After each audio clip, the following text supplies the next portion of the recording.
Good morning, ladies and gentlemen. Hope everybody's doing well. Let me change this one and put this back up. I hope you guys are having a wonderful, wonderful Saturday morning.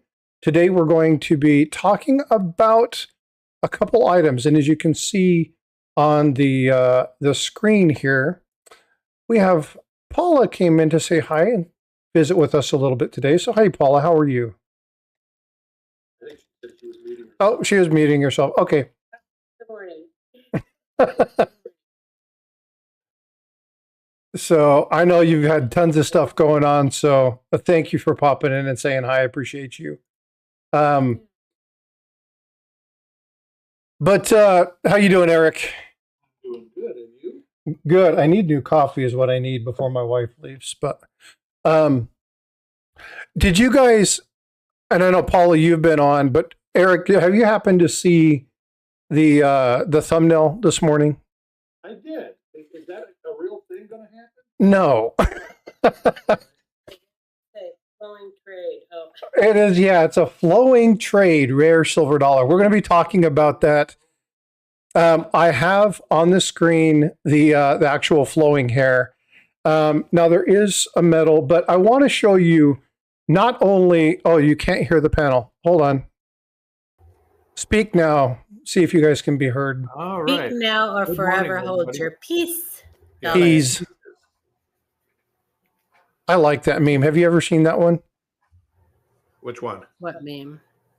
Where the kid is holding the bag of peas and tells his dad that, speak now or forever hold those peas. Nice. Oh my goodness. I've never Anyway. seen it. Better. I God got is it. great. Good morning. How are you? From the rising sun of Japan. Well, it's probably mid-afternoon there now. Hope you're doing well. But yeah, so I want to talk about that. You see the actual flowing hair on my screen.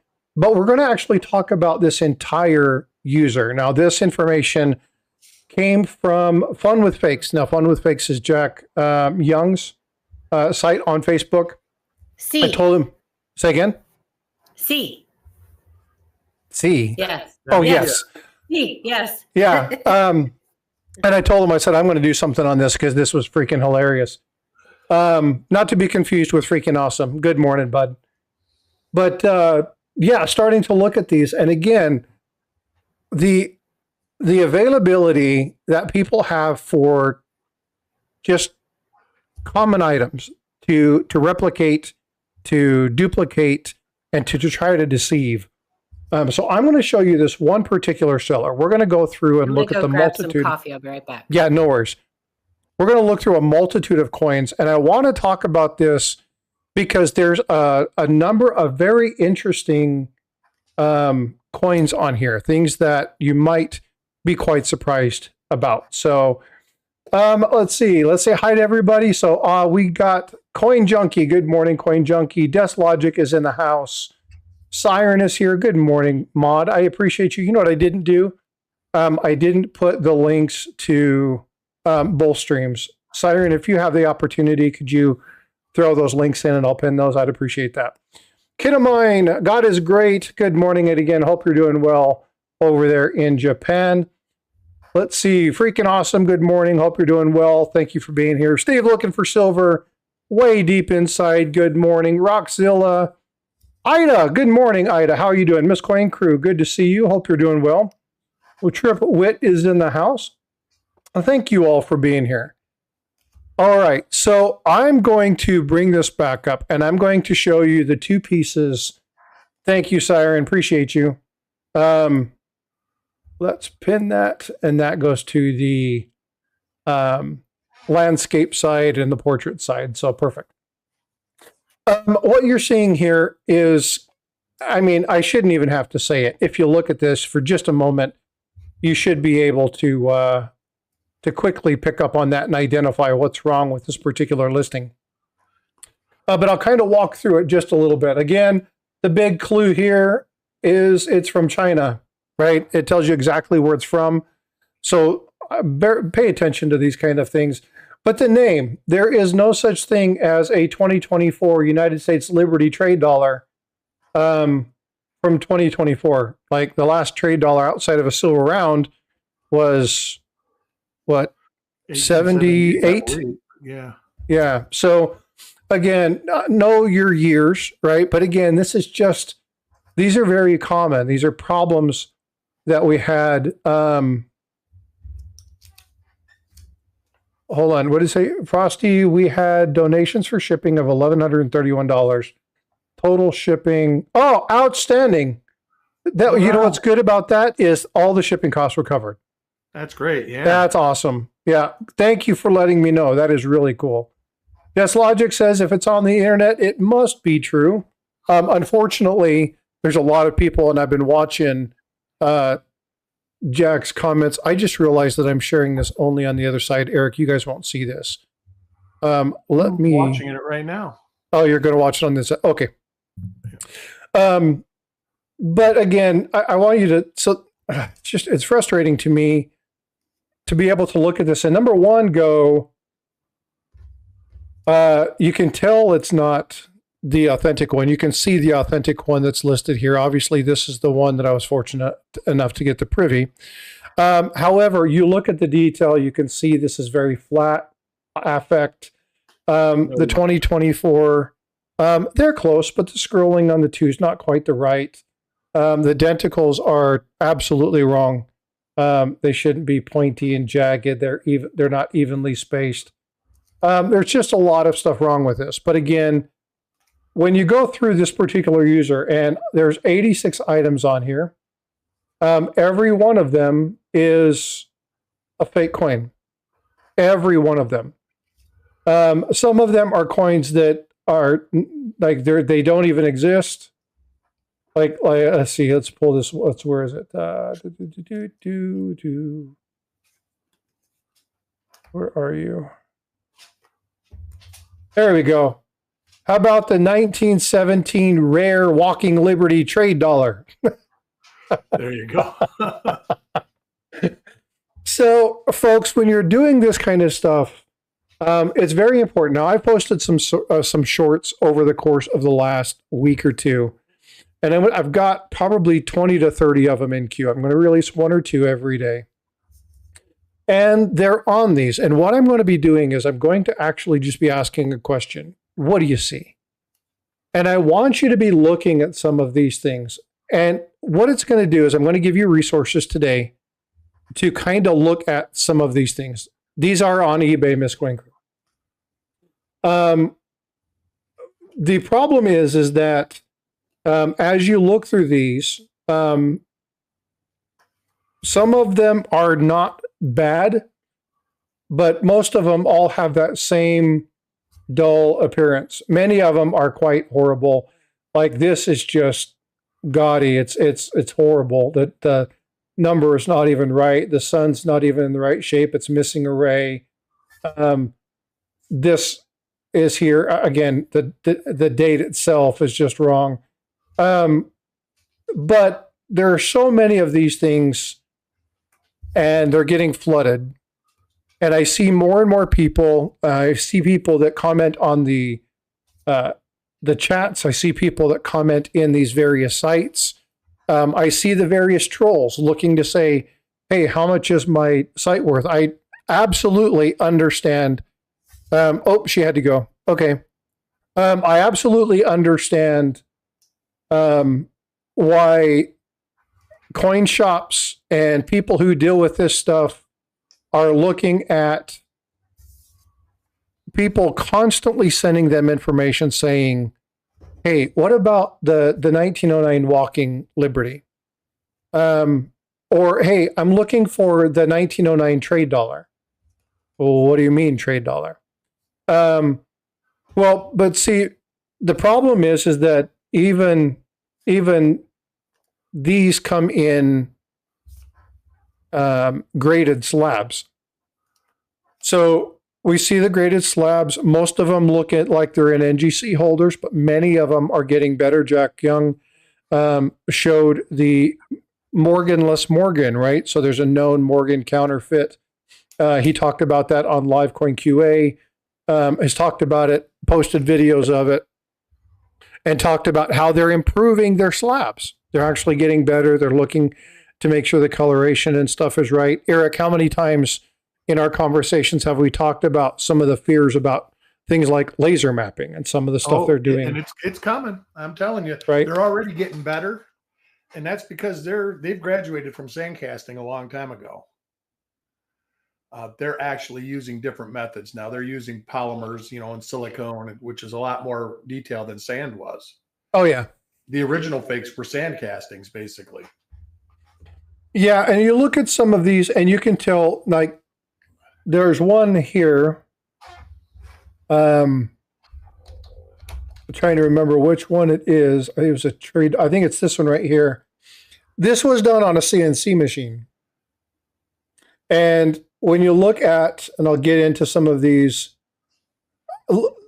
look at how bad the denticles are, right? The lack of detail in the foot. Now, when you look at the high areas, there's more detail than there should be in some areas. Liberty isn't right. Like, the fingers are not right. There's so much wrong with this particular coin. The other thing is this little ring, this little indentation that goes around the entire rim. That's another telltale sign. Obviously, when we look at this, you can tell this isn't the right reverse. But again, the denticles they're bulbous. They're not uniform. And again, you have this little seam that runs across, which is indicative of casting. There's a lot of really bad, like really, really bad pieces when it comes to what's happening. So here's the thing, Dislogic. When you come to this particular page, yes. Okay. Yeah. And people go, well, why would you think that you can get one of the rarest, most valuable trade dollars in the 1873 at 99 cents? But it's not the person like us that's coming to this eBay site and buying something from it. It's somebody who comes in, they take this coin, they put it under and whiz it, they polish it up, they clean it up a little bit, they put together Temu and other packages, and they create slabs, and then they take it to unsuspecting mom and pop shops and say, hey, I want to sell these things, or they put them back on eBay and they sell them for $200, $300, $400, $500. They sell them for $19,000 for a $10 coin. So the problem isn't the fact that one of us would do this. The problem is that there are people out there that would buy it that are crooked, and they put these into the hobby. What's important is when we look at these particular accounts, this is where people like Joe Cronin, Jack Riley, Jack Young, and some of these other folks are actually going in, taking information, in some cases, buying the coins if they're really, really good counterfeits, buying the coins to get them out of there so that they can study, report on them, do documentation, and then report them accordingly, turn them into, whether it's the National Security Agent, the FBI, whomever it is. I think one of them has, CIA contacts, and one of them used to work for the FBI. I think it was Joe Cronin that used to work for that in that realm, really understands this hobby. I have heard that the counterfeit stuff on eBay, that eBay is being very, very, they're not getting rid of the listings anymore. Basically. They've made it more difficult to get rid of them. Yeah. And I don't think there's a human involved in it. I think it's all AI that's doing it right now. Well, I think AI is doing the initial review, but when you challenge it, it's not going to be an AI challenge. Somebody has to review that.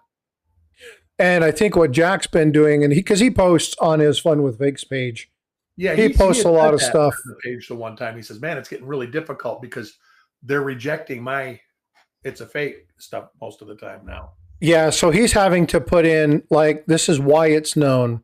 This element's here. This is going on. This is the thing. Here's the requirement. Here's the public law.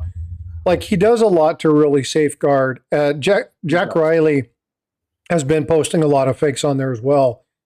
And I've told them, it's like, hey, I'm going to take some of this stuff and put it out there. They're like, just let us know when you do it, so that if there are questions, then they can come back and comment on it. But there's there's a real need for you guys to be aware of this stuff. Some of these fakes are getting really good. Some of them are not. But if you don't know anything about Morgan dollars, you may not see anything wrong with some of these. They look pretty decent. Now, there are obviously things wrong that we see. When you look at this, there are certain elements about the date that are not right. Obviously, this date has serious issues. If we were to look at the reverse, you would see a couple items on there. One item in particular that is very common that they've fixed. No, number one is the wrong CC. But this person has done away with one of the defining items, which was a gash that happened here in the feather. So there are other things. There are die cracks around here that you can look at. There are markers within the rim. So as they identify these, and most of these are old, well-known Chinese counterfeits. They're very well documented. They've done tons of articles on these. There's lots of information on these particular sets of coins. But the more that they try to create better and better and better ones, the more our hobby starts to get infiltrated, right? Davidialio, good morning. How you doing? I hope you're doing well. I'm new here. Thank you for coming in. Definitely appreciate you popping in. Quick AFK, Frosty. Yeah, no problem. So again, it's just very important that we do this. Now, I have here, and a lot of people don't like, whoops, where did it go? Oh, I think I closed it. I'll have to pull that up. I'll share the Fun with Fakes post just to make sure that you guys have that access to it. Please request from Jack Young. And again, if you're going to do that, please, be respectful when you're going in there and stuff. But I wanted to bring this one up because this is 2025. And again, if you look at, my screen's bouncing. Get my camera, and I want to try to show this coin, but my camera's freaking out. As soon as my camera stops freaking out, I'll make sure that I post this again. It's a major problem, and there's lots and lots of issues with this. And it's all sorts of coins. Now, if you look at these two coins here, this one would kind of stand out to everybody. But how many of you seen authentic Morgan dollars that look like this? Right? So I want people to be aware. And again, everybody's looking at this. People coming in, seeing this, they're going, well, it's 99 cents. Of course, this is going to be wrong. But if you were to look at these two together, how's that 1881? I mean, you see some if you look at the rim here, you can see some excess metal. You can see how that metal's been folded over there. There's some tooling through here. You can see when you look at it closely, you can identify some stuff. But when you talk about these items, like they're getting better with identifying and removing some of the markers. Now, there's other markers on this particular coin and things that you can look at, but that's the wrong Carson City mint mark. These arrows are not quite right. This is wrong. There's a die crack that is usually on some of the counterfeits. It's not located in this one. At least I don't see it. Yeah, I don't see this one. So again, they're changing. They're getting better. They're altering it. They're upping their game. And we have to be aware of these things. We have to understand what's going on. We have to talk as a community. It's very important that as we go through this, it's called deference to expertise, right? Get involved with people who really understand this. Go chat with people like Eric, Paula. Go chat with people like Jack Young, Joe Cronin, Jack Riley, Chuck from Copper Coins, right? Get with those people who have done this that actually look at these coins and can tell you some of the markers, tell you what's going on. If you're going to be purchasing a high dollar coin, please get with somebody first. And there's a lot of channels out there that give, they're a lot of fun. There are a lot of, you can get in there, you can have a great time, maybe buy something, do something, but much of the information that they give you is incorrect. And you got to be very careful. So make sure you surround yourself with people who really understand. And if you're going to make a high dollar price purchase, please make sure you're getting experts and buying it from a reputable source. Okay. It's never a problem, folks, never a problem to have your friends that work at coin shops prove to you that a silver coin is silver. Prove to you that a gold coin is gold. Prove to you that a gold or silver bar is gold or silver. It's about making sure you protect you and you protect your investment. There are fakes out there. There are counterfeits out there. I'm sure there's even ones of the trade dollar. I'm trying to get this video to shows me up. Only Tuli calls me Davi. Well, I won't call you Davi unless you ask or you tell me that it's okay. It's a problem. And I want you guys to really look at some of these coins. And again, there are 86 or 89 listings from this particular person. And I mean, look, that's number one, that's horrible. But if somebody was trying to sell something to you in AU, I don't know. I haven't bought them, so I can't tell you. Some do, some don't, right? Because they're claiming they're silver. So say again. They're claiming they're silver. I just went and looked at theirs, and he's not the only guy. There's at least 25 people with Chinese names, not to be prejudiced or anything, selling these same coins.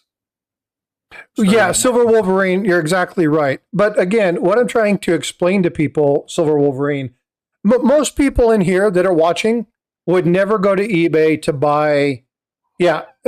Well, here's the thing. He's got 5 feedback, 100%. Does that by itself mean anything? No. It could be a new seller. Now, it does say China. Huge flag. Silver Wolverines is exactly right? That was the very first thing when I pulled this up that I talked about. You won't be able to tell whether it reacts to a magnet until you get it here. I've got a wonderful, wonderful counterfeit. It looks absolutely amazing. And the normal die markers are not on the coin. I sent Jack Young 3 of the coins. I kept one of them for myself. And it was because this card does, this coin doesn't stick to a metal. It weighs properly. It's the proper thickness, it's the proper diameter, but the thickness is off. It's just a little bit thicker than it should be. But it's otherwise perfect. Now, if you use a magnet, it will still work. It'll slide down the magnets test. It'll slide down very slowly because both copper and silver are diamagnetic. It has a pretty hefty coating of silver. So when you test it on a Sigma, it leans to the right side, but it's within the good tolerance. The problem is that there's 2 tests that it fails. It fails a specific gravity test and it fails the thickness test, but it passes the other ones. The coin is phenomenal. I didn't bring it out. I wish I would have brought it out, but you can't tell. I've got, for those of you that are stackers out there, I've got a really, really nice proof silver stacker that is 100%. I mean, you even hint of a magnet, that thing flies across the room. It is pure metal. But if you were looking at it, you would never know it. Now, seeing coins like this, the one that's on the screen here, the trade dollar, again, I'm not saying that any one of you would come over here spending 99 cents on this. I think that it would make sense that none of us would go there to buy these things. However, there's a lot of people in the hobby that tout, and Eric, you probably see this a lot. Well, common sense says if the coin's all scratched, it can't be MS68. Well, whose common sense is that? Right. If you don't know about grading, whose common sense is that? Common sense is only common if everybody has it. And not everybody knows it. Not everybody understands the nuances of coin collecting. And those of us that have done it a while take for granted some of this stuff. Okay. Now, what I'm warning people about here is not the coins themselves. Don't get hung up on the fact that these are 99 cents on eBay. I want you to get hung up on the fact that there's tons and tons and tons of them out there. We've had members of our community. Just stack it. Holy hell. How you doing, bud? Good to see you. That is a name I haven't seen for quite a while. It's great to see you, bud. You guys might know him. He went under another name.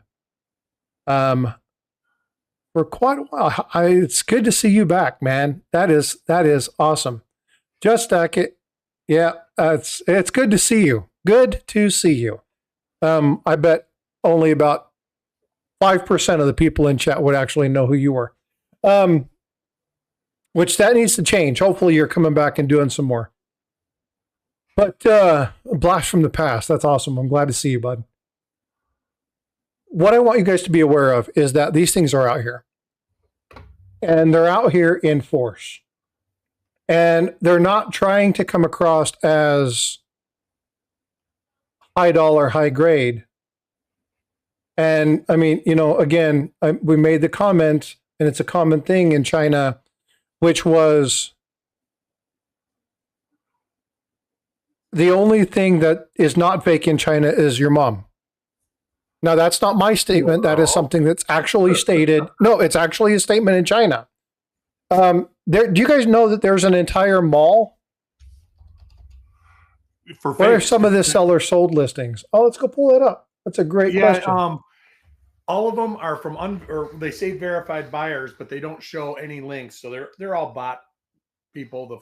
They've sold 141 items, got 14 feedbacks, and there's only one that's from an actual eBay user. All the rest are private.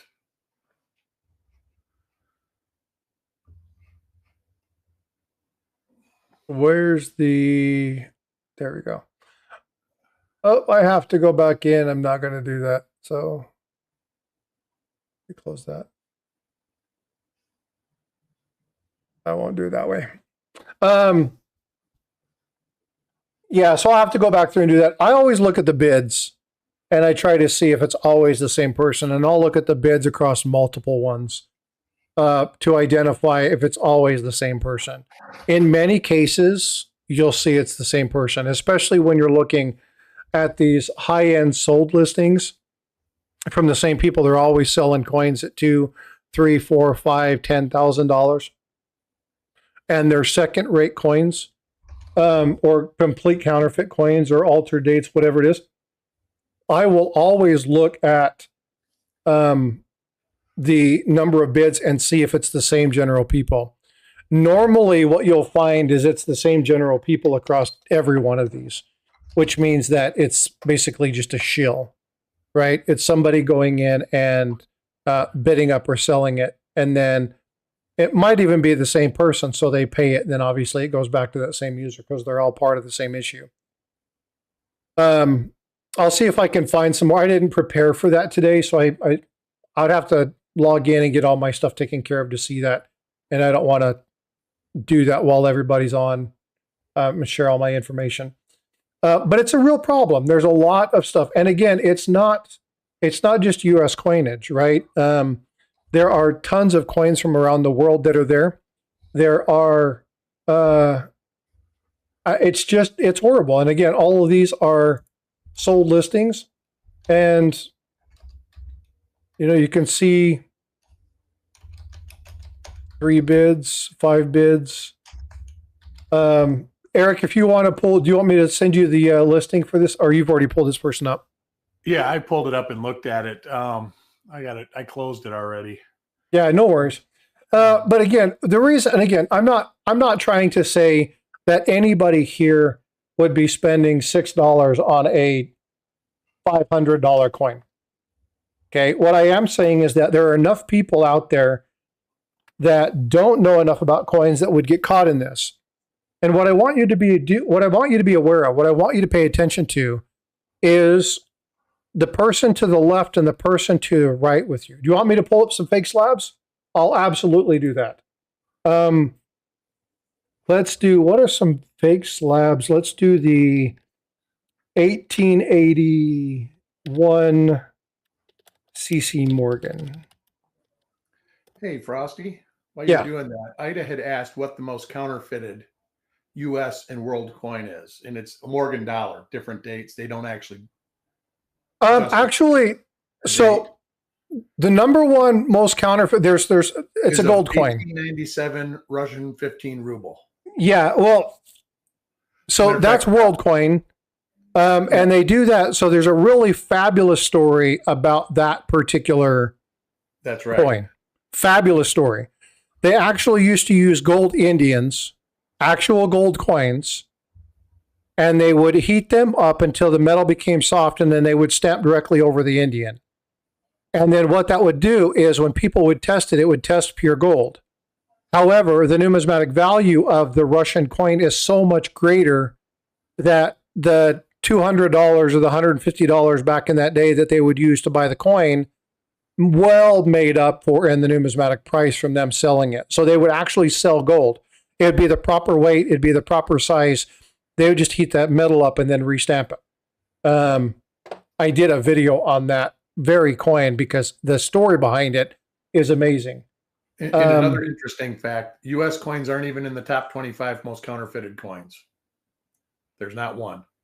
For world coins, no, but NGC does have a listing. Right, of U.S. coins. Yep. And that's why I say they just break it down into Morgan dollars by far as the most counterfeited coin. And if you want to look at that, you can come here. NGC has a really good site where they talk about the various counterfeit coins, what they are, and some of the markers. Now, I'll be very clear with you. There's a major problem with this particular site. It doesn't give you enough pickup points to truly identify. It doesn't. It's just for what are these? It's a statistical site. So if you're going to be looking at these things, you want to make sure that you do this.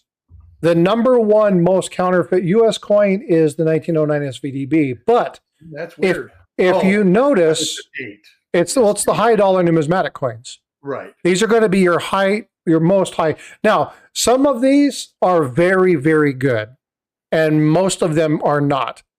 But there are some 1909 SVDBs that are extremely good counterfeits. But if you look at this particular list, you're going to see they're all key dates until you get down into the teens. And when you get down into the teens, you notice something. They become gold. Not only because the gold is more valuable, and they're made of tungsten, and they're made of copper alloy, and some of these even test right. Some of them have copper cores or whatnot, and then they have 20% gold. Some of them have very thin gold layers. Some of them have very thick layers. The big thing in the old counterfeits was you would buy a Morgan dollar counterfeit and it would be 80% silver. They weren't trying to really screw you. I hate to use that term. No, that's a good term. But they wanted their 10%. And they would test on the old fashioned testers. They would, you could scrape them or whatever you did, and they would test okay. But then they weren't okay. You could actually see the different people with a good eye could see in detail that they were fake. But a lot of the old fakes, like pre 2000, even into the early 2000s, like the gold, it would be 75%. They would actually use gold in their counterfeits. That's correct. Yep. Yeah, and again, one thing that's really important when we're looking at these types of things now, when you look at the Morgan dollar, obviously the 1893S is a big ticket item. It's definitely one of those. But Paula said exactly what I wanted to say. Yeah. There are fake coins where the entire coin is a fake. There are altered coins, which are like this one. It had the added mark, right? So, and it'll tell you what they are. But I want to go back to a question. So Ida says, if you don't know that the key markers, it'd be easy to get fake gold. Yes. Absolutely. And if you ask the stacking community, almost everybody in the stacking community can either tell you of a video that they've recently, and I mean recently within the last 30 days, have seen. I know Surfer just talked about one. I know Seeker just talked about one. And I know that Silver Dragons just talked about a whole bunch that came in. Yeah, it's quite easy because sometimes they use gold, because you can take maybe half of that gold content, mix it with another alloy, and if it's done properly, it might even test right. So that's why you can't use a single test when you're looking at numismatics or stacking. You have to make sure you do multiple tests to spread out the information that you have. You want to make sure that you're doing multiple tests. A ping test is great, but you have to weigh it. Check the diameter, check the thickness. Right. There are a lot of coins. There's a lot of gold out there that tests correct, but is not real. And they're the ones that have like the tungsten core. There's a lot of coins that are out there that they talk about this. We've seen these, and they counterfeit freaking everything. And I always go back to Eric's favorite trivia question. Yep, that's right. The number one most counterfeit thing is a freaking flip-flop, a chunkla. Can I just deviate on Paula's comment, the difference between counterfeit and altered? You can have an altered coin that is a real coin. When you get into the South American reals, they used to take coins from other countries and to strike their coins on top of them. That would technically be an altered coin, but yet it's a real coin too. Yeah, and matter of fact, if I'm not mistaken, we were in a live chat with Chuck, and that's right. We were going through, what the hell coin was that? It was I want to say it was from Brazil. And they were looking at it, and somebody said, that looks like a strike through. Yeah. And it was a Spanish real underneath it. Yeah. And he's like, oh, I know that pattern. And he pulled it up and built an overlay live and went, oh my God, this is a strike over. So this is a counterfeit coin. This is what, yeah. And it was like, holy smokes. Well, it's not a counterfeit coin. It was a real coin. They just took somebody else's and then. That's how the mints in South America, they were, their society at the time was a little more primitive. They didn't have the facilities to be making planchets, so they would just take coins from around the world and just put their design on them. Yeah, it's unreal. But the purpose here is that, again, you see these coins, and whenever you look at it, and I've talked, you guys know I do a lot with Tiger Stacker, and him and I do Stack Elector, and we're going to be talking about numismatics here in the next week on our next Stack Elector, which is coming up April 3rd. Or April 10th is when mine is going to be, and I'm going to be talking about numismatics. But it's important to understand when you're looking at these things, in many cases, they actually use gold. I saw that, Paula. Right? Yeah. So that's a really, let me see if I can pull that up. Hold on just a sec. Let me get this over here and let me see if I can actually get there. And it was kind of easy to spot. Yeah. And you know what? I'm going to show you something else. This is something that I found in a group, and it makes me laugh. But this is a really good group to identify counterfeits. And it's a group called How Much Is My Coin Currently Worth? Oh, that has to be a pleasure to be in. And what's funny about it is, and I'm going to try and see, I got to check one thing real fast. What's funny about this is that I can't pull this up. It's gonna show all my personal information, so I can't do that. When I pull it up, what it does is they'll actually show you a counterfeit coin and say, how much is this coin worth? And it's like they do two things. Number one, they take the information that you give them and they improve on their design. It's free feedback for their counterfeiting. So be very careful with those. To point out, and again, this is something that when Paula was interviewing Jack Young, that question came out. And it's like, we're basically telling them how to get better. So we have to be better. We have to be able to identify some of the stuff, be able to identify some of the markers. But the most important thing that we can do is to make sure that we're sharing that out. See Happy Chappy just gifted 5 memberships. THS, Rockzilla, Azure Blue, Crafty Dragon, and Brenda Shank. See Happy Chappy, thanks so much, brother. I definitely appreciate that. The number one thing is if it's too good to be true, it's too good to be true. I mean, the chances of you finding a valuable coin for $5 it's not impossible. It's very improbable. Yeah, so, and again, when we look at these things, when we check out some of these coins, when we look at this particular set of coins, when we look at this this group, and oops, hold on. I didn't want to do that. When we look at these various coins, when we come in here and look at the 1881, so let's see, let's find, somebody was looking for a slabbed fake coin. And what I'm looking for is I'm trying to see if I can find a Morgan. Actually, you know what? I have a better source for that. But I want to find one on here so you can see a very clear. These are the other ones.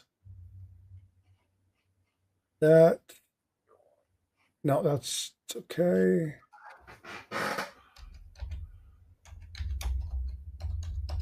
Trying to remember the number. The numbers, I need to remember what the numbers are. Let me come over here to Jackson. I'll pull one up real quick.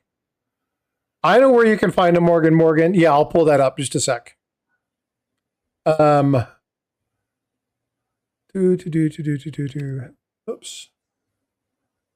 I'm going to pull this up. Give me just a second while I navigate to this.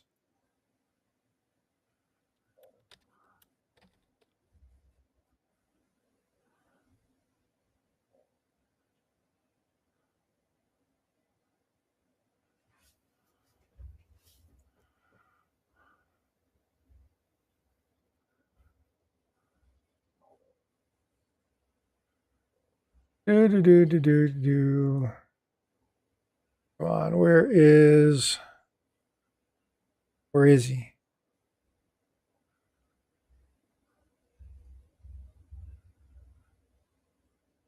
Here we go. All right, so let me mute this. Here. Okay, so this is from Livecoin Q&A. Let me know, you guys should be able to see that. I'm going to zoom in a little bit. Now, this is full screen. There we go. Okay. So this is the video that was done with Paula and Jack Young. And hopefully you can see that. I know it's kind of small on the other ones, but the information here is going to be very important. Paula, if you'll do me a favor, if you will put in chat the link to this while I show this. There are some things that are here that you definitely want to look out for. And he's circled these. Now, if you look at the number, you'll see the numbers are the same. This is the authentic coin. This is the counterfeit. And when I was scrolling through those, I was looking at this number because this block, even if this number is different, this block tends to almost always be the same. No problem. I'll do it. It's all good. I got it right here. So it is there. Dunk, dunk. Okay, and boom, there's the video. You guys can go check that out right there. That is, see you later, Ida. Have a good one. Thanks for coming All right. up. Yeah, no worries. I know your tablet. It's okay. Not a big deal. But there are things, and you can see he's talking about this. I'm going to pause this because I don't want it to move on. But the PCGS doesn't list the word Morgan, right? That's kind of one of the big ones. That's why they call this the Morgan. Now, there's a non-Morgan, which is on the second one, which they taken this information that Jack has done, and they've improved on their design. The PCGS logo shows up on the fakes. Morgan doesn't appear anymore. And there are a number of things that happen. And again, if we go back through and we go to the second one, let me go back over here. And we come here and we go back to this.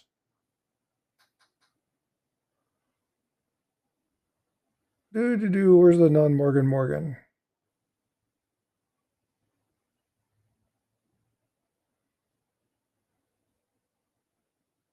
They may not show the image in this one. I think this one is on his site, but they actually go through quite a number of pieces of information and talk about the general breakdown of what's happening in the coins that they've tried to improve. We did not show a non, yeah, so we'll have to go back to this one to kind of just maintain this one. We'll just pause that there and leave that there. Again, they show all sorts of different information on this particular one. And again, you see the number 46452 or 57238. That's a very common number. And when you look at these, again, you're going to see there's no PCGS thing down here. The date's wrong. You're going to see that block. Now, this block, if you look at the block in this particular one, is a little bit different. But you can still see it does say Morgan. You can still see the coloration on this is wrong.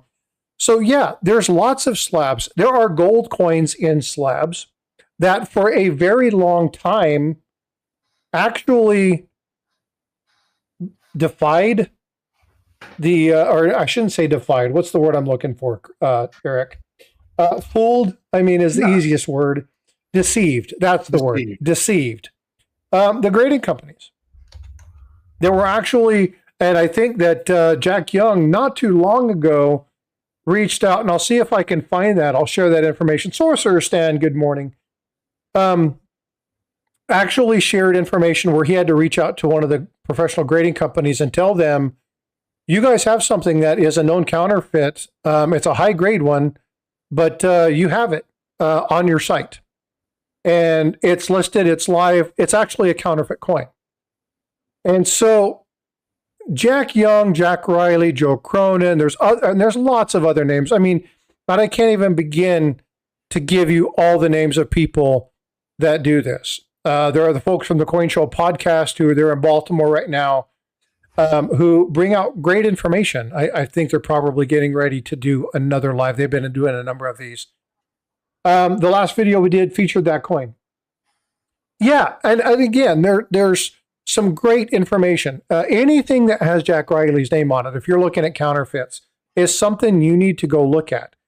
And Paula has really connected him to my group, which I appreciate her for doing that, because she connected me to his Fun with Fakes. I take some of that information. Hey, do you mind if I post this? Do you mind if I share it? He's like, no, please get it out there. And this is why I wanted to talk to you guys again today. I want you guys to be able to understand and identify you may not be the one that falls for this, but you may know somebody who might. You may not be the person who goes to eBay to buy it, but they're not just on eBay. You're going to see these on Whatnot, which is crazy because they go so fast. You can overpay really quick and get something. They show, I've got 10 of these and they show you one coin and you may not get the coin that they're showing. Right. But when you're looking at eBay, when you're looking at these kind of things, you're looking, and I wish I could find a Morgan. What was the, what was the one? Hold on just a sec. Got too many windows open. This is the 1883. Well, let me see if I can change this and do 1883. See if I can find an 1883 counterfeit Morgan on eBay.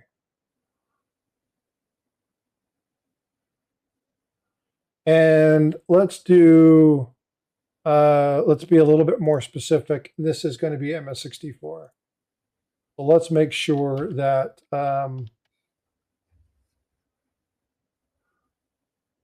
we kind of narrow it down to some of the known ones. Okay. So let's kind of scroll through here and see if we can just happen to stumble across one. Oh, and watch the old ones. These are counterfeit quite frequently too. So let's look and see if we can find something just by scrolling through here. I don't see, I'm looking at the numbers as well as some of the colors are off. Like that one doesn't look right. That label doesn't look right.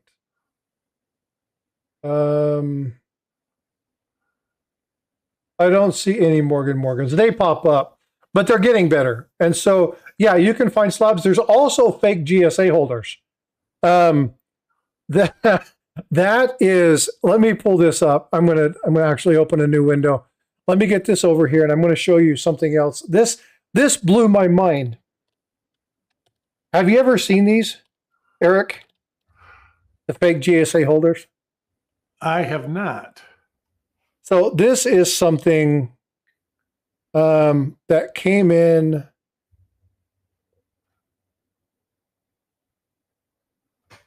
Fake GSA holder for. Yeah, I was just sitting here reading an article post from Dan Carr about the micro O Morgan dollars. Sorry, I was daydreaming. No, you're all good. We're talking about counterfeits. They actually think they're counterfeits. Yeah, so here is, thanks, Davilo, I appreciate it. Here is a great one. When I first saw this, I was like, holy smokes. Because you think of, and they have these that are graded. They're fakes too. Hey, James, good to see you, bud. This blew my mind. Like, and they counterfeit everything, right? Hashtag suck it. What's up, gold sniping farmer? How you doing, brother? Good to see you. But yeah, so again, folks, whenever you're buying anything that's high dollar, anything that has significant value, do your research. Take time. And if you get somebody that they're quick to say, well, you're running out of time. This is I've got to you got to make a decision now. And if they pressure you, be willing to walk away. You might miss out on a good deal, but you're far more likely to protect yourself from a bad deal. Don't be so invested in your purchase that you overlook glaring facts standing in front of you. If you're at a coin shop and you want to test the silver or gold coin that they're selling you and they say no, leave. Leave. And by all means, never fall for my local coin shop says it's legit. Yeah, absolutely. Because if it was legit, they would have bought it already. Well, yeah, especially if it's a $17,000 coin. Now, yesterday I was perusing Facebook and I ran across something, and it was a very interesting post. It was in a legitimate group, and the coin was a $20,000 coin. When you pull up that particular coin on the website for PCGS, it was that image. Okay, well, anybody can copy an image, not a big deal, right? Yeah, so they were like, can you take a picture of the reverse? And you know what he did? He took a picture of it with him holding it in his hand. And I'm like, oh yeah, he's got it. Like it's his. And again, you look at it and you see the coin. There's one little mark on the coin. It's there. You see it on the site. Like it's that coin. And it's like, he's like, I'm not selling it. I'm just showing it off. And it's kind of funny because you'll get trolls out there that actually have really good stuff. And they're troll posts. I'm sure, Eric, you've seen those. Oh, yeah. Quite a bit. Somebody trying to do a coin muscle flex. That's right? a famous one, Coin Crew, or Mrs. Coin Crew. Say again? It was in Grandpa's stack for 100 years. They won't use the word stack, but they'll say it was in his top dresser drawer. Oh, yeah, absolutely. I found this from an estate sale. But you know what? I found some cool stuff at an estate sale. I bought 5 really cool rolls of coins at an estate sale. And again, folks, there's a lot of people who I go back to Coach's Magic, right? Where he came in, we were looking at a coin, and it's like, oh man, it's very unlikely that that's authentic. And we started digging into it, and it's like, oh my God. Like, we verified that it was authentic live. People can stumble across or be given very cool, very unique coins. But when they say, hey, I've got this rare 1958 double die, and I've got 7 of them. Right. Yeah. It's like, no, you don't. But I wanted to show you some counterfeits. When Jack Riley posted that, Jack Young posted that on his page, I told him I was going to either do a video or talk about it live, and he's like, do it. Like, he sent me the little heart, said, good to go. But I want people just to be aware that there are entire sites out there of people trying to steal your information, trying to steal your money. So you really have to protect yourself. And again, folks, I'm not insinuating at all that any of you would run out to eBay and buy a 99-cent 1973 trade dollar that should be, $500. But I think it's important that we share information. If you see something and it doesn't look right, trust your mind's eye. That's right. First impression is usually the correct impression. If you see something that doesn't look right, now I have done this actually. I did it to Stacking Sailor. No, it wasn't Sailor. It was actually Sailor Stacker. And I reached out to him and I said, hey, that slab that you put up, can you pull that up again? I have my questions about it. And he was like, sure. So pulled it up and I'm like, I don't think that's authentic. It's got the wrong label for the wrong style holder. And he reached out to me and he said, hey, I took it back to the coin shop and you're right. It wasn't real.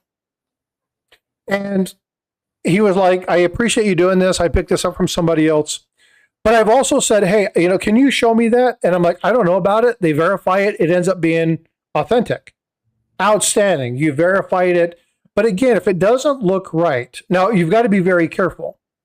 I will never tell anybody they have a fake coin until I have gotten second or third opinions. Because I am not quite where I want to be, and I'm nowhere near where I should be to be able to tell people, yes, that's good. No, that's not. I will always defer to expertise. And this is why I want to share stuff with you. If you are trying to make an expensive purchase, you are trying to go perfect. Trust but verify, right? That's exactly right. But what I want to do is I want to be a good resource for you. I may not, and mostly do not, have the answer. But I know people who do, and I know people who can get it for you. And so I want to make sure that I share these kind of things with you. Some of them funny, some of them not so much. But they're getting better. They're identifying certain elements and they're taking them out. So we have to be on our game. It's no different than cybersecurity when it comes to your computer. right? You should always be doing your updates. You should always be making sure you check your software, always download stuff from reputable sources. Again, your information and your money are important. And here's a good tip. I don't know how many of you do that. If you do electronic banking, you should be logging into your bank pretty much every day to check. Yeah. I do. It's out of habit. I get up, get a cup of coffee. If I have bills to pay, I pay my bills, but I log on to that at least once a day to check, because you don't want to wait 2 weeks to find out that somebody's nailing your account. You know what else I do? And you guys don't have to do this. We're going to get into money matters. I'm not a financial expert. Me neither. I've stayed at a Quality Inn once. Actually, I think it's a Holiday Inn Express. Speaking of coffee, be right back. Yeah, I'm over here suffering. I ran out 40 minutes ago. I need some too. I'm like, I always look at all of my purchases under $3. And I look and see if it happens the same time every month. I'll go back and look at my subscriptions. I look at various subscriptions periodically, because I have found being billed for stuff that I have had no idea where it went to. it happened to me and my wife where there was, and the bank called us. The bank says, there's 9 of these charges for like 51 cents and 48 cents. And he says, and the bank said, believe it or not, people actually do charge that much sometimes. So we're calling you because it's just not in your pattern. We were, the computer obviously said, hey, this is not normal for them or something. And I didn't make it. And it turned out it wasn't Temu. What was the one that was all hot before Temu?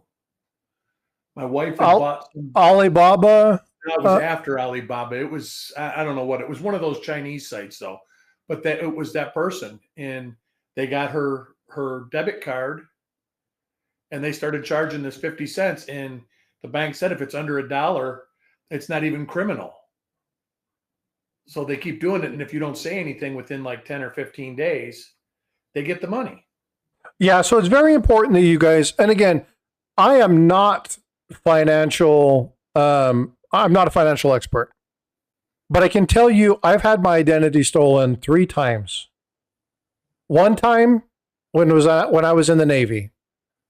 That one was the one that was the biggest suck of them all because I was deployed. Now, I could prove that at the time that my identity was stolen, I was cutting holes in the ocean out near the Red Sea. So I could easily prove that. We didn't have the cell phones. We couldn't do that kind of stuff. And whenever we went into theater, our phones, all that stuff were taken away from us. We were in the theater. We were out there. We had to make sure we reduced our signature, stuff like that, right? So we didn't have, Coins and Ghoul says Etsy. No, it wasn't Etsy or anything like. Let me go ask my wife. She was the one that bought off of it. Hey, Coins and Ghouls, good morning, by the way. So when you look at this, I was deployed. And when I came back, my commander called me in and said, hey, you haven't paid your car payment for 5 months. Like, you didn't pay it did you buy a car right before we left? And I'm like, we've been gone. I've been gone 7.5 months. I don't have a car. We've been deployed. I've been on 3 ships back to back. I have no need for a car. The car that I own is back home with my mom and my sister. And he's like, well, you have a $30,000 or $35,000 car that you've not paid for. And I'm like, it's not mine. I don't have it. And they could go back through and they looked at my information, looked at my signature, and identified that, you know what?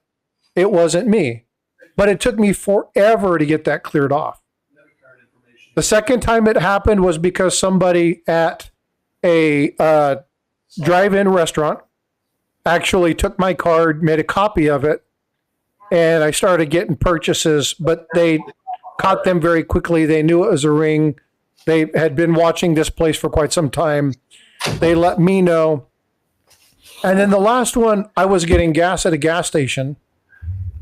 And they called me as soon as I swiped my card and said, "Oh, you're not in Italy."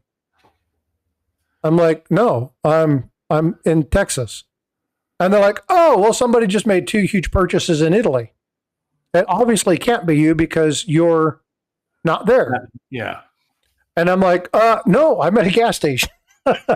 I just left the playland with my daughter." And they were able to shut it down. And ever since then, I quite frequently go back and look to see if something is done. If I go to a shop, and I'm not talking necessarily coin shop, or if I'm going to be buying silver or gold, I will monitor my account for 30 to 60 days just to make sure there's nothing new that shouldn't be there. And you should have a wallet that where somebody walks by that can't scan your cards. I have that too. It's the RFID wallet. Yep. Now, I was at Chicago. Speaking of that, a really fun story. Have you ever been to a TED Talk? Me? Yeah. I'm not sure what it is. You don't know what a TED Talk is? Holy cow. No. So you're going to find your new level of information. Like TED Talks are amazing. So I was in Atlanta. Atlanta or Chicago. I think I was in Atlanta. We were doing a conference and I had the opportunity to attend 2 TED Talks. And one of the TED Talks was a guy who was a known hacker. And he was doing some training and teaching and talking to people about what was going on. And you can actually find this. It's posted live. He did 2 sessions of it. I think they have both sessions up there. So you might see me there. I can't remember if they posted the early morning session or the afternoon session. I'll double check it and I'll post it and have that there. He brought us on stage and walked behind us, and he had a little small iPad.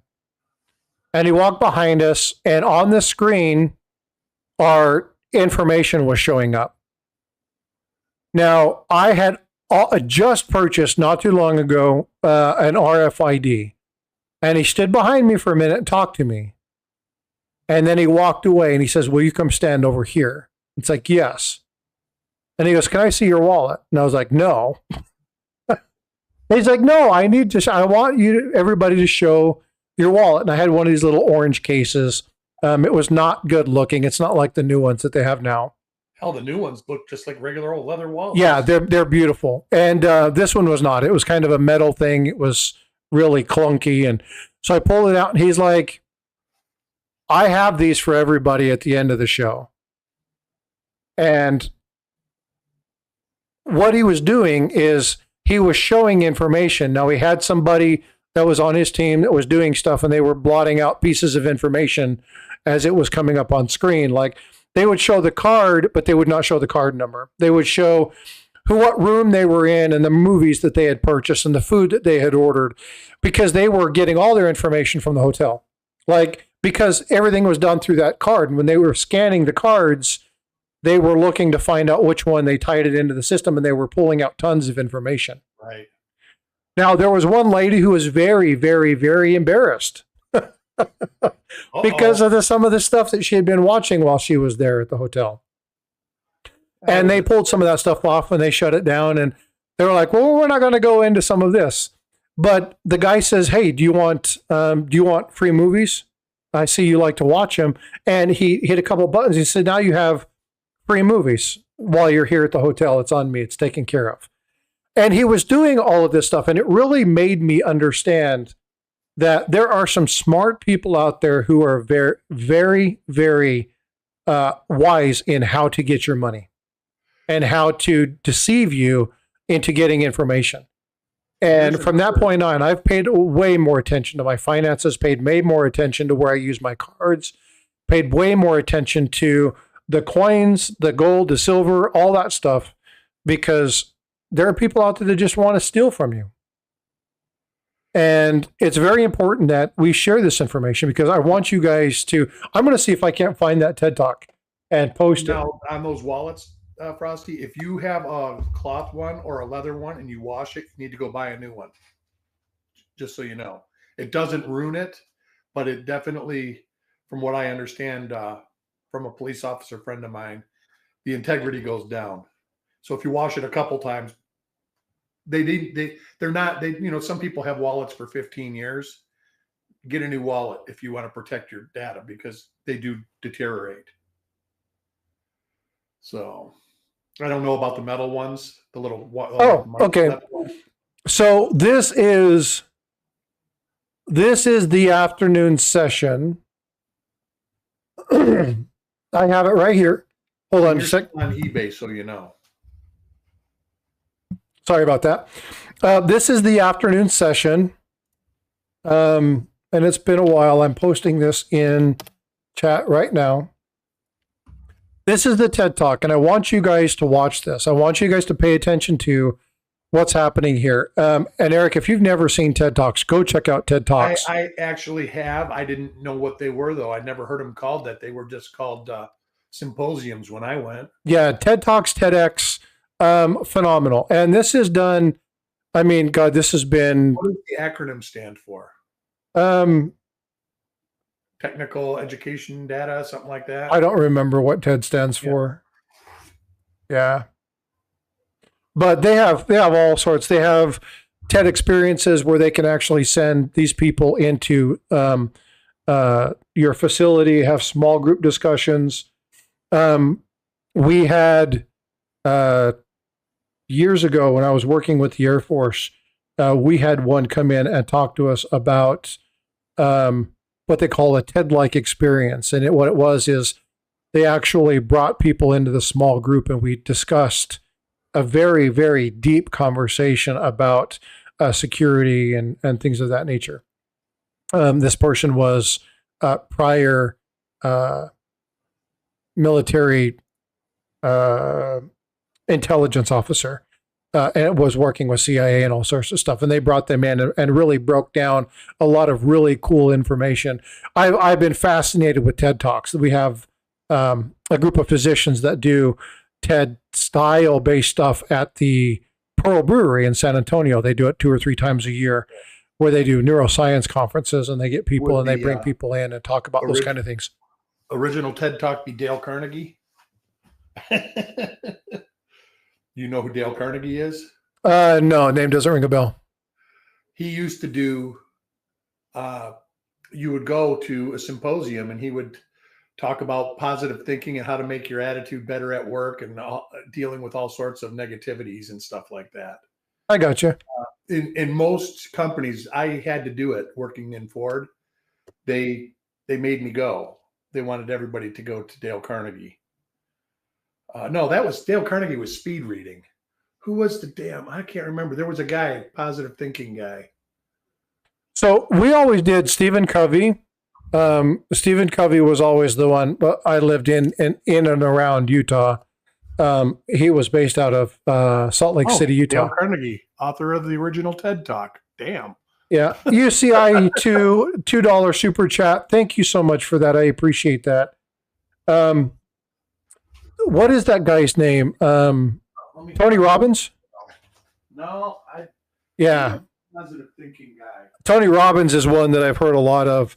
And then there's the other guy. He does the same stuff, but he's kind of more about the Wayne Dyer. Wayne Dyer is the other one that talks about positive thinking and strategy and being one with yourself. Lots of crazy stuff. Reminds me of boot camp in Lackland. Yeah, again, lots of cool stuff. But I just wanted to bring this to you. And when I saw this particular set of coins, and I started looking at this particular seller and realizing just how many of these coins were there, I felt like I needed to kind of break this out, especially this one. And again, you guys know, and my camera, it's mad at me. You guys know I have. Will you stop bouncing for hell's sakes? There we go. It was Dale Carnegie, so you know. Say again. It was Dale Carnegie. Okay.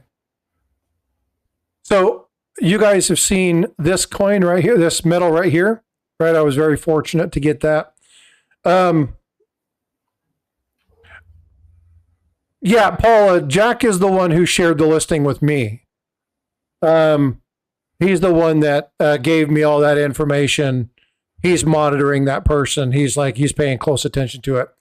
But the reason that I did this particular one is because this is the 2024, and this was the makeup of the fake one that you see listed here, right? You see that 2025. And that's why I was like, man, I've got to bring out my privy coin and show people that it's familiarity. They are not worried about the coin as much as they're worried about familiarity. And somebody who wanted to get the privy coin that couldn't do it, and now they come across and they can find something for way cheap, somebody might think they're getting a really good deal. And so it behooves us to share this information with people and to make sure you have this knowledge. Make sure that you know these fakes are out there. Make sure you understand, one, either how to identify them, or two, who to get in touch with to be able to help you do that. That's really important. 2009, fine for me, 1DO02. Nice. When you sending it to me, do you want me to give you my address? Just kidding, Coin Junkie. I wish I'd have been watching your stream when you found it. Yeah, I always like watching your streams. I need to get in. I haven't watched one for a while. He hasn't done any, I don't think. No? I have not been watching. I've been so busy with stuff. I haven't been in a lot of streams. I need to get in a few more. I lurk in a lot of streams. But again, folks, I don't think you guys are going to be the ones to go spend 99 cents on a flowing hair. But just be aware that they're out there. Know how to protect yourself. And I've got... Say again? When I saw that photo, I was like, oh my God, the mint isn't, are they? Well, you know, after the Morgan and Peace dollars, I was like, well, why not? Yeah, well, see, but here's the thing. People pry on this stuff. Yeah. Right? It's like the 2025 ASC that was out even before they started running them. Right? You don't think China knows the mint schedule? You don't think that they're ahead of the game? They have coins ready to distribute as soon as they're dropped. So what you're saying is there's a chance then. Yeah, exactly. So the thing is to just monitor these things, pay attention to it. If you look at the coin, you can clearly see that this one here does not have the quality or the depth of the metal that was there. It's just not there. It's not the same. The fields on the actual one are so beautiful and clean. The flowing hair metal is absolutely a phenomenal piece. This one it looks second rate. It doesn't look like the old one, but you know, hey, they're out there. So again, I wanted to make sure I brought this stuff to you and shared this information with you. Before we only have about 10 minutes left before I kick everybody to the curb and go pick up my daughter.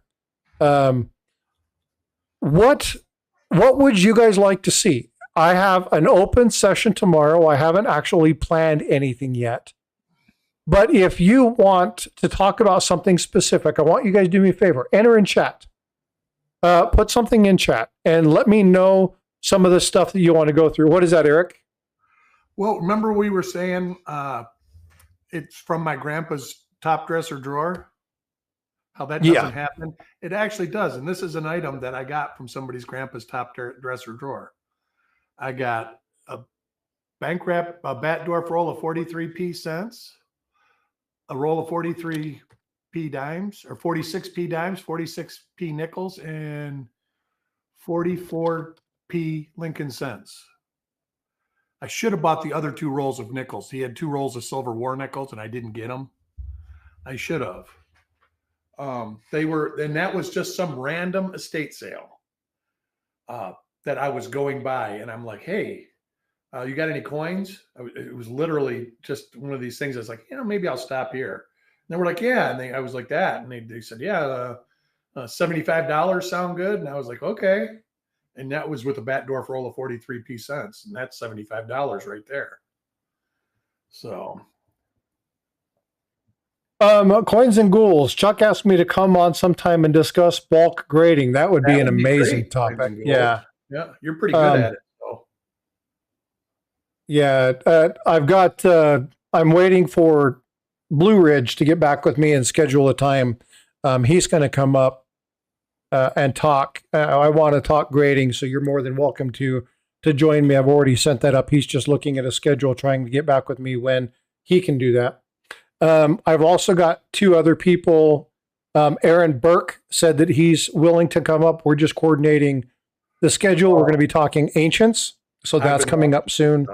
Both Mike and him said that they are willing to come up and do basically the Frostbyte version of Ancient Coin Show podcast. And so come up and talk about it. Again, I told you guys I wanted you guys to look at some of the ancient coin weights, talk about some of the ancient coins, identify some stuff. So I'm just waiting to get back from Aaron Burke on that. So you guys give me information. Tell me the things that you want to see. Cat bust $50. I feel like they just don't get enough love. Yeah, absolutely. If you want to do that, I can pull some stuff up. We can definitely talk about that. Maybe, hey, JJ, what's up? The missing read. Missing read on the 2025 ASA. If you look at the images of the ASE, it looks like it's going to be to the right of the 2025. However, we don't know yet. Simply because the artistic rendering isn't always exactly what you see on the coin itself.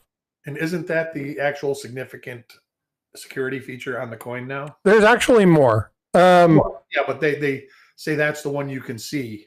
That's the visible one, so they'll tell you where it's located at a general time frame and what read, and it's 5 over from 3 o'clock, or it's 6 to the right of 6 o'clock, or whatever it is.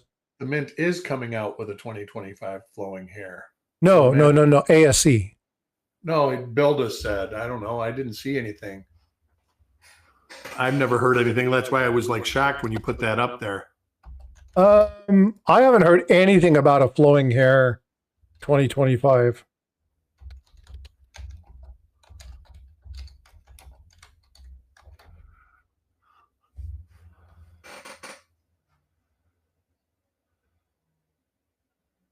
No, I don't think so. I don't see nothing about it.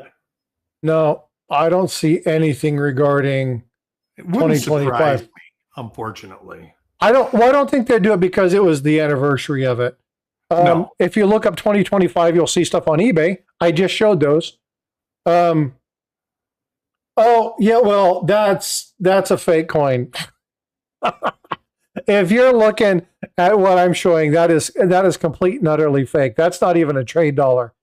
All right. It's listed not as on their list. Yeah.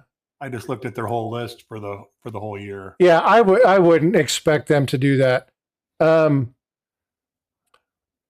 don't go by the picture, Bill. We're talking about counterfeit coins, and this is a Chinese seller.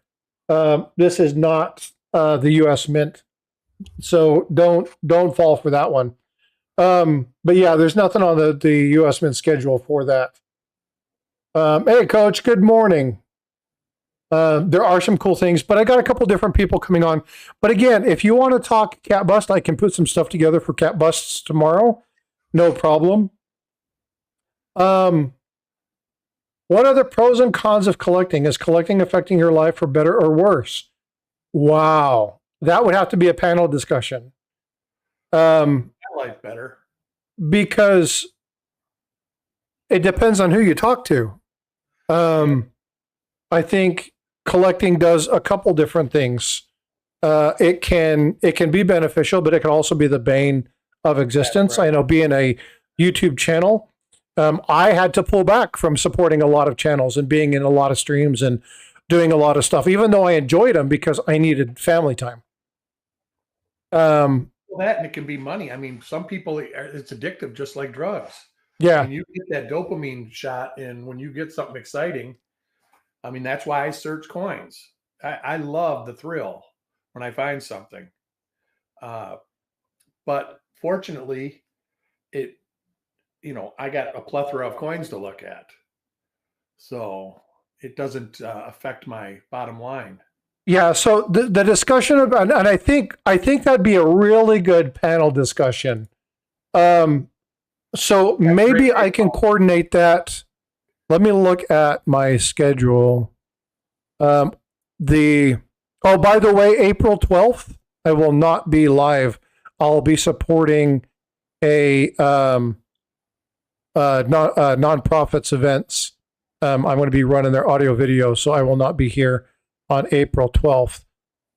Let's see here. We got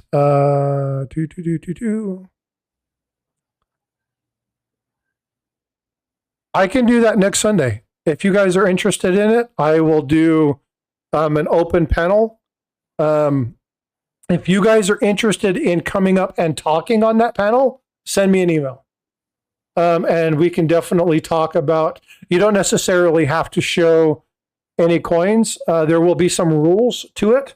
I'll lay those out, very specific. I don't want any channel bashing. There will be no talk about channel specific information. It will be about personal issues and stuff that you do.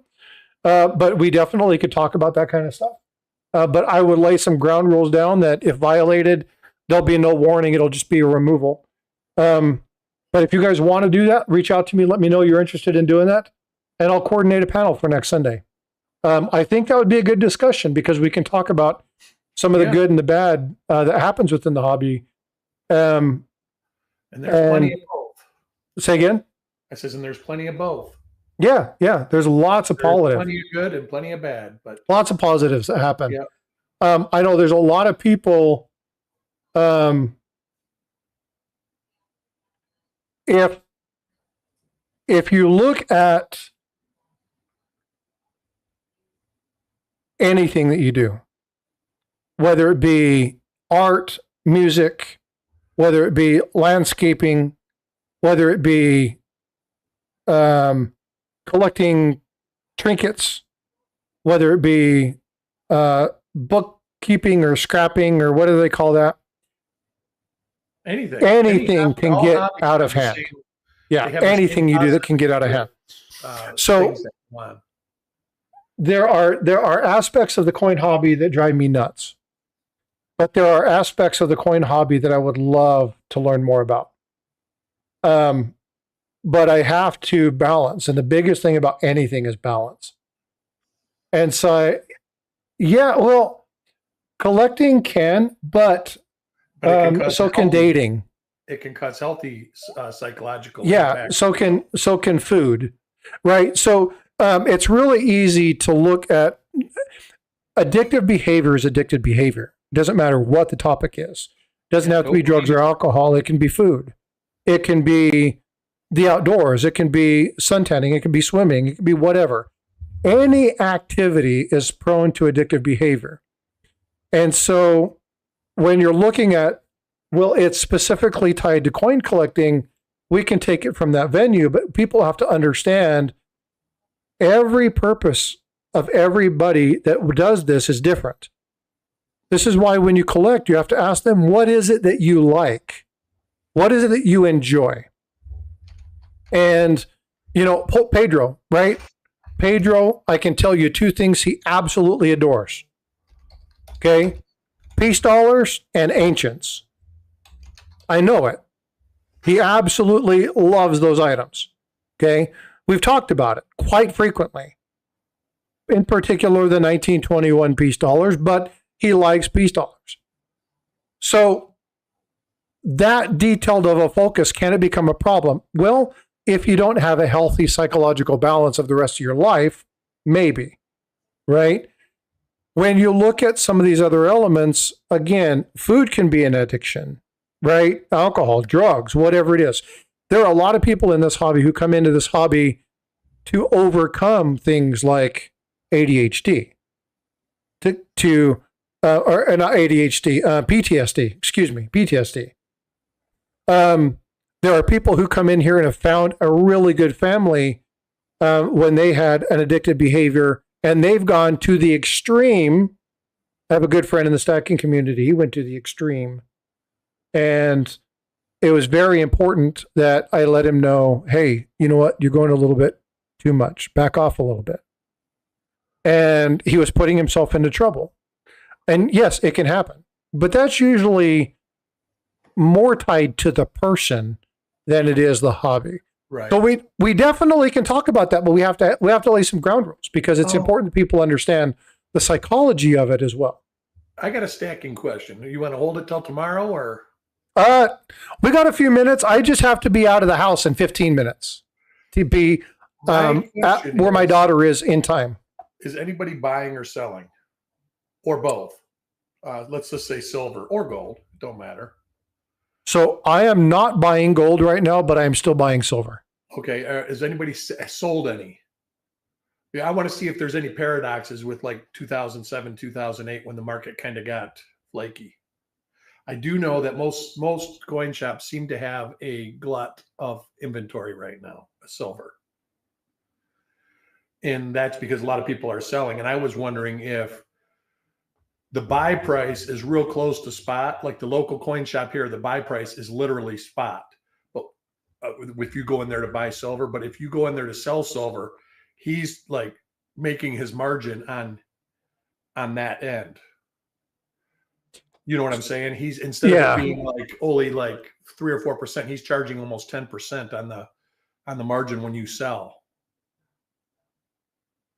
So Pedro, have a great day, brother. We'll chat with you later. I will text you later.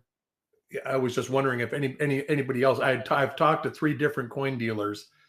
One didn't change his margins at all, but says he's got a glut of silver. The other did. The other 2 did, to where they're almost selling silver at just, I mean, it's just fractions over spot. $1 back of spot. That's actually not a bad deal, Roxzilla. That's good, because this guy was saying that he was charging like $2.75 back. So I've been watching a couple videos, and the topic, I think we could talk about this tomorrow if people are interested. I'm going to reach out to a couple people. I know it's very early for them because 2 of them are on the East Coast, and I doubt that they're going to want to wake up at 5:30 to get here and have the discussion. But there's a couple people. One thing that I really have been watching very carefully is when I first started getting into the hobby and stacking, I was doing stuff that was collectible and looking at premiums and seeing what was going on. And now that the prices are higher, I'm still not able to recuperate some of the premium prices because they're not buying at the level. See, Bill just said he went to his local coin shop yesterday. He told more people are selling than buying. Yeah. And that goes to what I was saying. Back in 2007, 2008, people were selling at spot and buying at like 10% under spot. So the shops were paying, say it was $30, they're paying $27. Yeah. And again, I think so. If you can compare this to 2 times, and we can talk more about this tomorrow. I'd like to have a little bit more information because what I'm saying right now is based off of memory, and I don't have anything to back it up. I haven't done enough research to establish it as more factual. But one of the issues that I'm hearing, and one of the things that I see, is that we have 2 points in history that have happened, 7, 8, and then 21. Where we had this silver purchase and the silver squeeze in the late 80s, I believe. Too, right. The Hunt So, Brothers. Yeah. Well, the Hunt Brothers was totally that was on a level we had never seen before. That's right.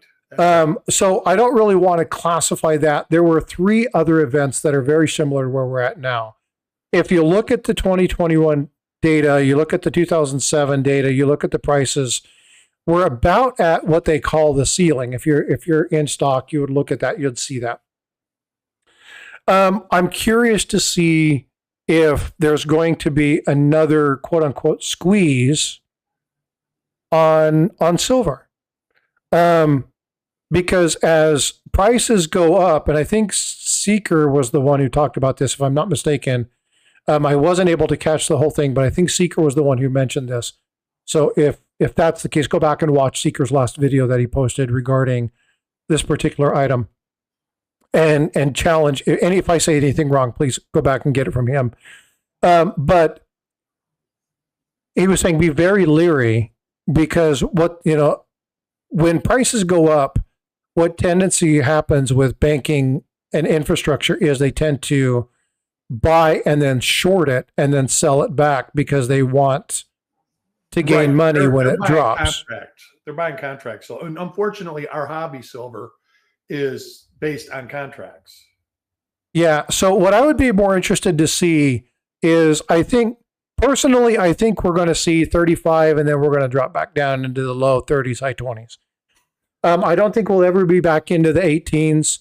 For a long time, I thought we were going to go back to 18, 19. COVID was $13, wasn't Yeah, it? I don't think we'll get back to that level until we get a lot of our economy squared away. We've got to be a much better economy before we start to see really good prices in silver and gold.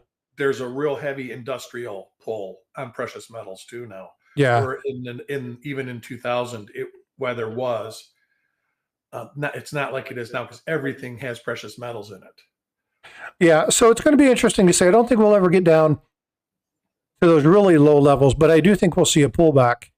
But the important thing, and I say this whether you're buying coins, I say this whether you're working with people at work or whether you're dealing with kids, it's a mantra that I use while working, and that is make sure that you act, don't react.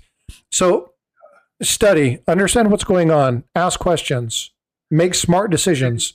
Don't base yourself off of FOMO, and don't react to what other people are doing. Slow down. Take your time. All right. Is Miss Coin Crew still here? I think so. She posted a second ago. If they have set a number where they actually quit buying. A lot of the bigger places in 2007, 2008, they had a number, and when silver hit it, they just quit buying. Hey, Chad. Good morning. And I was wondering if they had a number like that, because I understand, like that's what I did back in the 2000s with my margins. I started pulling everything on the what I was buying side, and then I was taking every opportunity to sell as close to spot as I could. I like John Hanna's comment. My dust bunnies had a new litter. There you go. Mine have litters every day. They're like really getting huge. That's funny. Dog hair too. So what we'll do is we will break this out into 3 segments tomorrow. We're going to talk about gold and silver, purchasing, selling. Is it the time to buy? I'm going to see if I can get somebody to come on. I know 2 people. I know one person I would like to come on doesn't work Sundays, so they're not coming on at all. Miss Coin Crew says we only buy less if we aren't selling fast enough. Okay, that's what I'm saying, because most people, when it hits a certain price, people don't buy anymore. That's what happened in 2008, is it shot up, and then everybody wanted to sell, and there wasn't no cap if there's still buyers. That makes sense. So you're going like everybody else is, basically. I know there's some places where they can't get people to buy, so they've stopped buying it from people. Right. And that has like I said, I know 4 or 5 people personally that lost the house in 2008 because they kept buying. They were like, "We got to keep buying." And it's like, dude, just get out of it. Stop buying. You don't want to lose your house and your car and everything else, and they did. And then the local coin shop here, he's really old. He had a ton of money though, because he's been doing this gig for like 65 years. And he said, he goes, I had almost $1 million in silver that I paid like 45, 50 bucks an ounce for. And he says, I still got it. He says, fortunately, I had the capital to start over again. He says, and when it gets close, I'm going to dump it all and try to get as much money back as I can. He might have sold it by now. But that was like when it was $13 an ounce. We were talking when I first moved down here. And he says, yeah, he says, I know a lot of people that got out of this deal at that time. It wasn't fun. I can tell you that. It wasn't a fun trade to be in. Well, let's do that. So the 3 things we're going to be talking about tomorrow, if Just Stack It is still listening, we're going to be talking about the cap bust. that's definitely something that I'm going to do. Silver Slinky, thank you for being here. Good. Appreciate you. That's good too, Miss. We're also going to talk about one of the videos that I just did regarding the Dimes 1843, FS 301, 1844, and 1845. It's 3 years consecutive where they had the half dimes that had the RPDs. It was back to back to back. I've had a couple of questions from that particular short I'm going to answer tomorrow. And then we will talk about this silver and gold thing and what happens and get some people in here. So if you know stackers, tell them that tomorrow morning would be a good time to come in and have a conversation. Frostbyte, you better get, I better get what? I better get, you're right. Yeah, I better go. You guys have a wonderful day. I'm out of here, Frosty. I'll see you tomorrow. All right, we'll talk to you later. All right, folks. Well, hey, thank you so much for a really great stream. I enjoyed the conversation. I really want to make sure you guys are protected. My job as a YouTube person is to help inform you. I am not a buyer or seller. I don't buy your coins. I have no vested interest in stealing from you. My point is to help you, to give you correction, and link you to the people who will give you the best information so that you can utterly protect yourself. Because ultimately, that's what this is about. Ladies and gentlemen, thank you so much for being here. I appreciate, love each and one of you. For the super chat and for the gifted memberships, Chappie, I definitely appreciate you. Thank you so much. I don't ask for your support, but if you want to, it's always there for you to do. All right, ladies and gentlemen, I'll see you tomorrow. Have a wonderful day. Be well, be blessed, and I will see you